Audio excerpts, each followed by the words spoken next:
This is Project Red Pill, where each episode we dive into a shocking and hidden business tactic and a mind-bending story. In this episode, we're going to dig deep into Starbucks' Gold Card Rewards program to see how they got their customers to voluntarily give them billions of dollars in interest-free loans. Is it genius?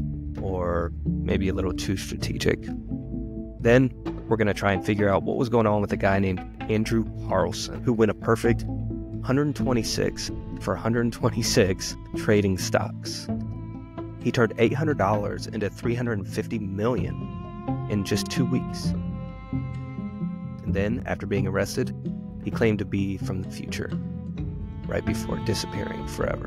Now, you have a choice. You can take the blue pill, not watch this video, go on, live your life as programmed, or you can take the red pill, watch the entire episode, like, subscribe, and see how far the rabbit hole goes. Take the blue pill. The story ends. You wake up in your bed and believe whatever you want to believe.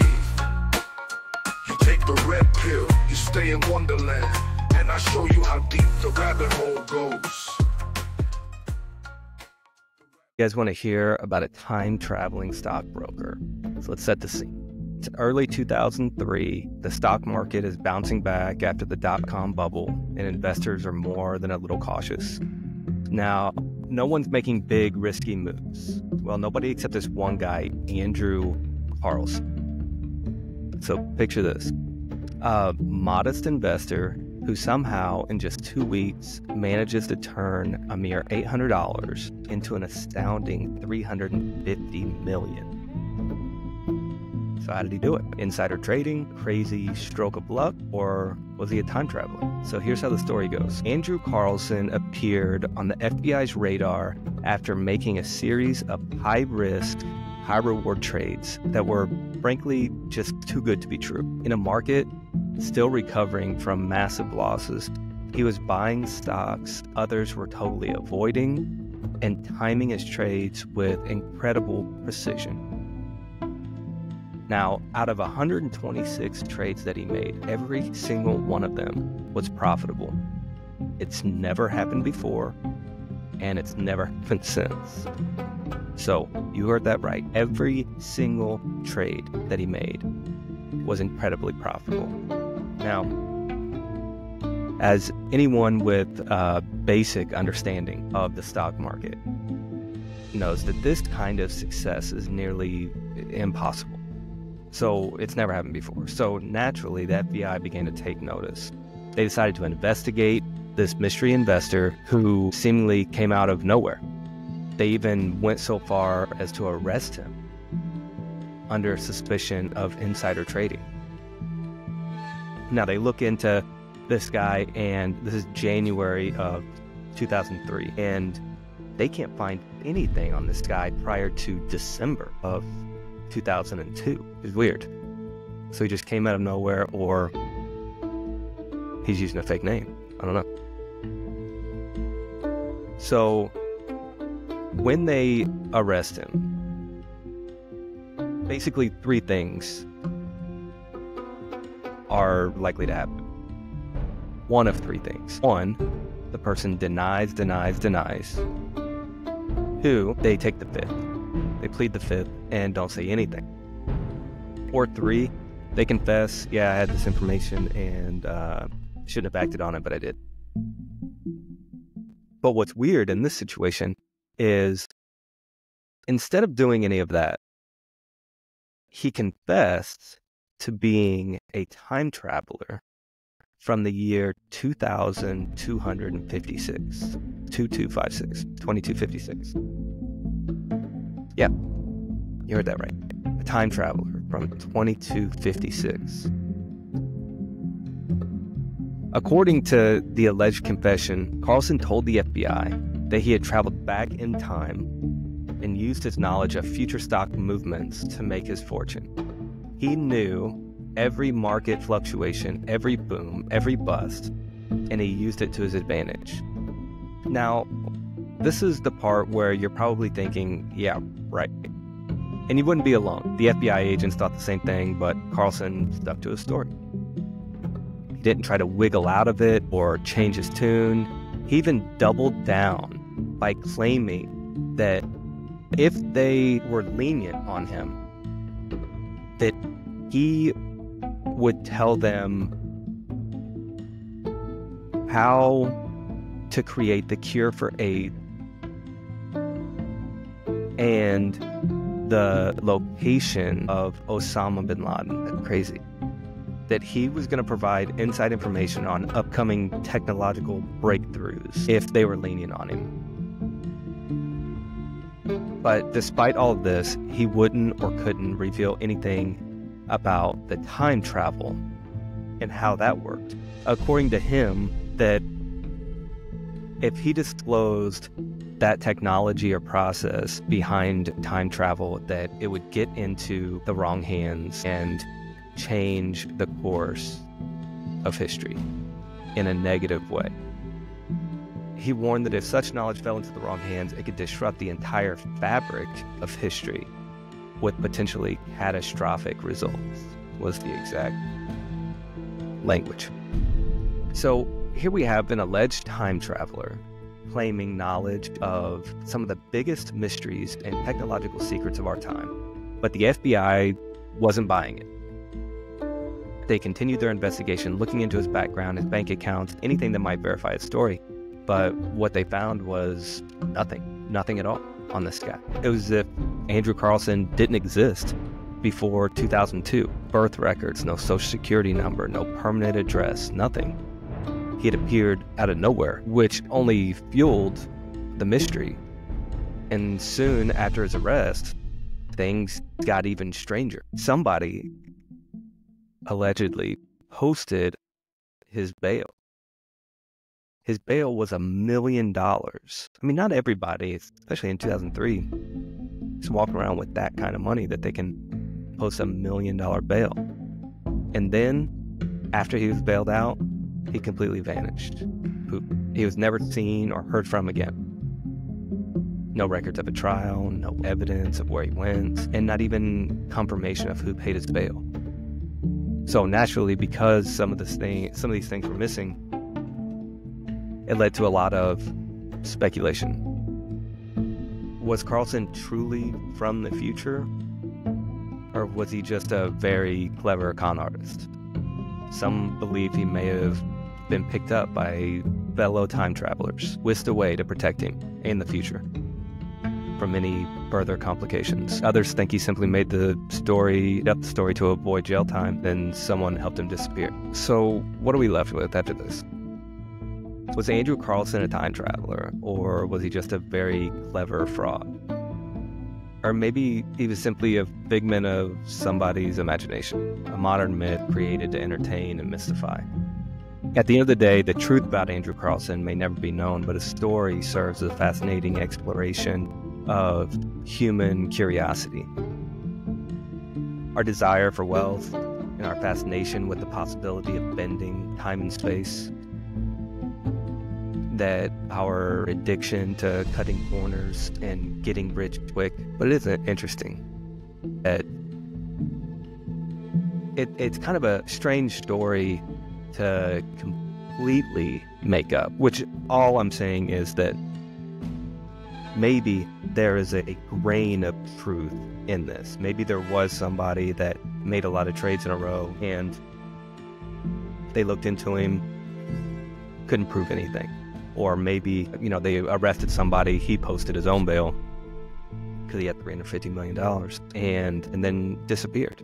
I think that happens probably more than you'd think, is that somebody gets in trouble with the regulators or law enforcement and they go on the run, right? I mean, there's a top 10 most wanted.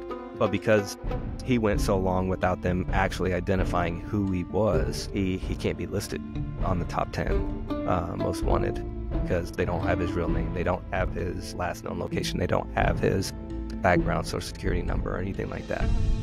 So they don't know anything about him. Which brings up another question, is I wonder how he was making these trades. I mean, because to be a stockbroker, you have to be licensed. You have to have your, Series 7? So the only other way that he would be making these trades is like through an E-Trade account or something like that. I'm not sure how stringent the rules were in 2003, but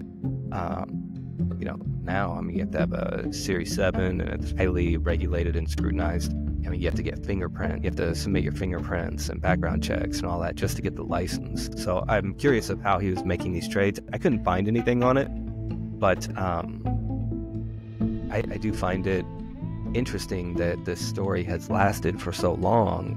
It's going on north of 20 years now. I don't know.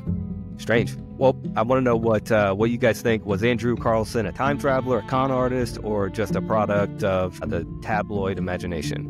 Love to hear your thoughts. Drop a comment, share your theories, and let's keep the conversation going. Today, we're diving into the world of Starbucks and the hidden business genius behind their Gold Card Rewards program. All right, let's start with the basics. You might have noticed that Starbucks really encourages us to preload money onto our cards or app. Why? Well, it's not just to make ordering quicker, although that is a benefit. When you preload, you're actually giving Starbucks a tax-free loan. You're lending Starbucks your money, interest-free, voluntarily. And they can use it however they like. Here's how it works. Every time you load $20 or $50 onto your Starbucks app or gift card, that money sits in Starbucks bank accounts as a liability, meaning they owe you that coffee or that food whenever you decide to redeem it. But until you do, they're free to use that money and they don't have to pay it back until you cash in on your lattes and cappuccinos and sandwiches and cake. Now, what's Starbucks doing with all that cash? Think of the potential of what a company like that could do with billions of dollars of free dollars. Talking it north of $2 million. I'm sorry, $2 billion. Preloaded money or abandoned gift card money. Interest-free loans, $2 billion. Where all the other companies are going to Chase Bank or JP Morgan or at Bank of America or Wells Fargo or whatever, getting these loans at 10, 15%. And while the money sits there waiting to be spent, Starbucks can invest it, fund operations, or simply improve their cash flow without taking out loans or dealing with interest or anything that goes along with dealing with a bank. It's brilliant because Starbucks has basically transformed a loyalty program into direct cash flow engine. They found a way to get customers to fund their operations voluntarily. Now, let's talk about something else really clever here. Breakage. I don't know if you're familiar with that term or not.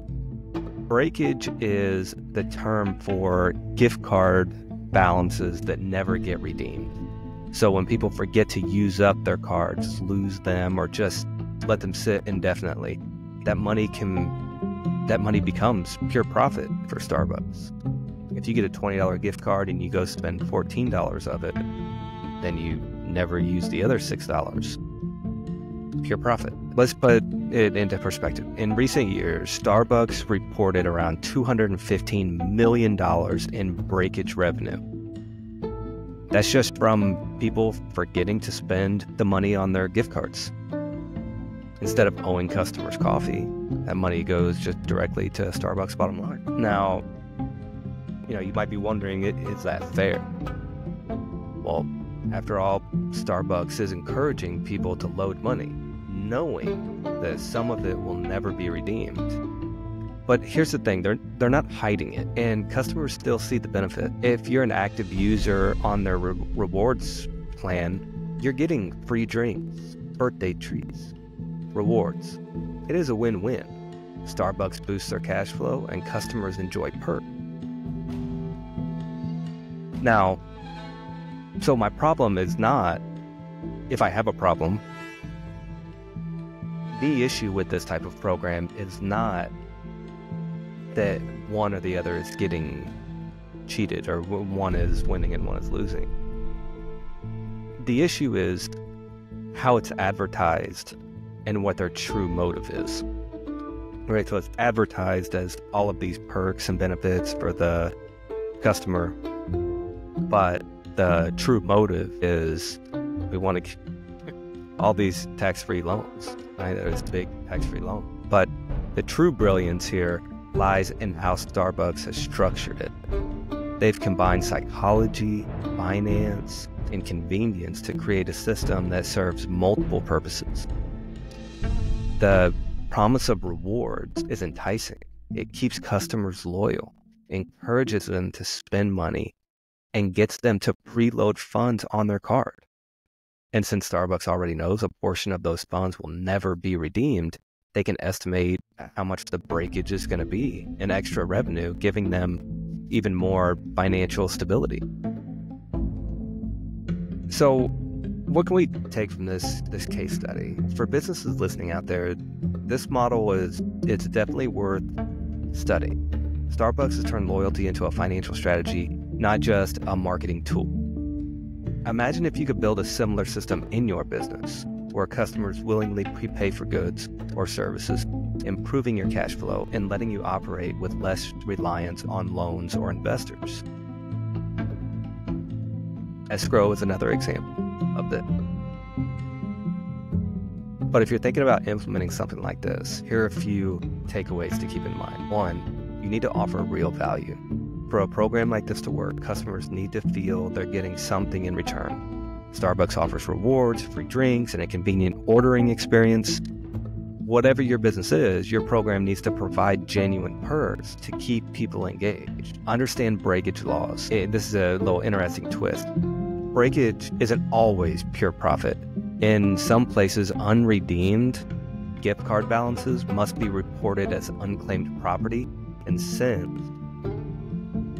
to the state, which kind of just makes me mad. If you're considering a similar approach, make sure you know the rules around your breakage laws in your state. 2, think like an investor. If you're receiving the cash up front, you don't just sit on it. Starbucks uses their prepaid funds strategically. They can invest in growth, cover operational costs, or even expand into new markets, open up new locations. So if you're thinking of following, this or a similar model, treat those funds with the same respect you would as if it came from a bank loan. I think that's the responsible thing to do with this type of revenue model. The Starbucks Rewards Program is a case study in modern business genius. It's a powerful reminder that with a little creativity, companies can turn customer loyalty into a game-changing financial strategy. So next time you reload your Starbucks card, remember you're doing a little more than just buying coffee. You're part of a system that's redefining how businesses think about cash flow, customer loyalty, and profitability. All right, folks, that's it for today's episode. Let me know what you think. Are you inspired by Starbucks' approach, or do you find it a little too strategic for comfort? And if you're a business owner, would you ever consider setting up a similar system? Drop a comment, shoot me a message. I'd love to hear your thoughts. If you know of any other examples of other companies doing something like this or this exact thing, put it in the comments below, and I'll make sure to look into those as well. Thanks for tuning in to Project Red Pill. Until next time, keep your eyes open, question everything, and maybe consider grabbing that free cup of coffee while it's still there. Take the blue pill. The story ends. You wake up in your bed and believe whatever you want to believe. You take the red pill. You stay in Wonderland, and I show you how deep the rabbit hole goes.